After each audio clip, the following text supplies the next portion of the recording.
তো কেমন আছেন বন্ধুরা? আপনারা অনেক দিন পর আমি ভিডিও দিতেই পারি না এখনই। তো যাই হোক, ছেলের জন্মদিন ছিল, তো সকালে উঠে গরু মাংস রান্না করছিলাম। যেহেতু গ্যাস থাকে না, রাত্রে এই গরু মাংসটা কষায় রাখছিলাম, সকালবেলা রান্না করছি।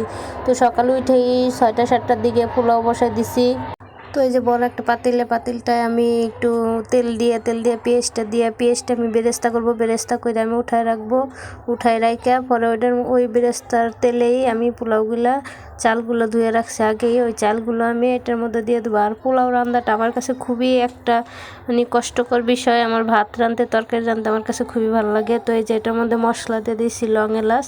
তো চালগুলো আগেই ধুয়ে রাখছিলাম, তো চালগুলো দিয়ে দিলাম। দিয়ে চালগুলো ভালো করে আমি ভুনা করব, ভালো করে একটু কষালে চালগুলো যখন একটু আঠা হয়ে আসবে তখন আমি এই পানি দিয়ে দেবো। আমি আবার পোলাওতে মাইপে পানি দিই, অনেকে আন্দাজে দেয়, আমি এটা পারি না। আমার খুব ভয় লাগে যে পোলাওটা বেশি হয়ে যায় কি কম হয়ে যায়, এই জন্য। তো আমার পোলাওটা দেখেন হয়ে গেছে। তো রান্না বান্না শেষ করে সকালবেলা সবাই মিলে আবার একটু দুপুরে খাওয়া দাওয়া করে একটু ঘুরতে যাব।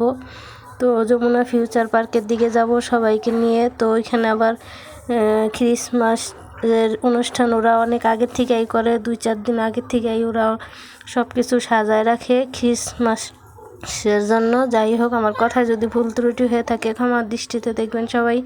তো ঘোরাঘুরি শেষ করলাম, তো সবাই মিলে একটু আনন্দ ফুর্তি সব করে আসলাম। আসার পরে বাসায় এসে কিছু বেলুন, আমার ভাই আবার একটু ম্যাজিক দেখাইলো যে বেলুনগুলো ফাটবে না, দেখেন আমি পিন ঢুকায় দেখাইলো।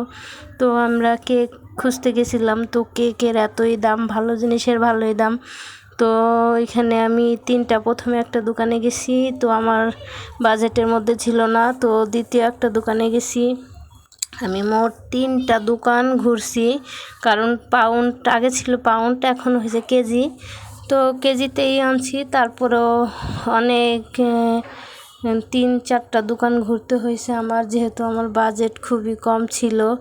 তো আমি আস্তে ধীরে খুঁজে তারপরে লাস্ট দোকানে যাইয়া আমি কেকগুলো, কিন্তু আমার কাছে সব দোকানের কেকগুলোই ভালো লাগছে। কিন্তু তারপরেও মনে করেন যে একটু ঘুরতে হয়, যাদের বাজেটটা কম থাকে, অনেক বড় গেলে শপিং মলে গেলে ঘুরতে হয়। তো লাস্টে এই দোকানেও গেছিলাম, তো এখানেও আমার পছন্দ হয়েছে, কিন্তু দামে আমার সাথে বলতেছিল না দেখা। প্রায় বিকেলবেলা মনে করেন আমি যে সন্ধ্যা হয়ে গেছিলো কেকটা খুঁজতে, কারণ আমার বাজেট ছিল যা, সেটা বললাম না কত বাজেট, কিন্তু আসলে এই কেকগুলোর অনেক দাম খাইতে, যেহেতু এগুলো মজা আর অনেক কিছুই ছিল এই সব দোকানগুলোতে। লাস্টে আমি এইখানে এসে এই কেকটা আমার খুবই পছন্দ হয়েছিল, এক পাশে চকলেট এক পাশে ভ্যানিলা, ছেলেরা জানিতে বলছিল। তো এই তো আমার ছেলেরা এখন সন্ধ্যার সময় কেকটা কেটে ফেললো। তো সবাই ওদের জন্য দোয়া করবেন, ওরা যেন ভালো থাকে। আর সবার কাছে ভিডিওটা কেমন লাগলো?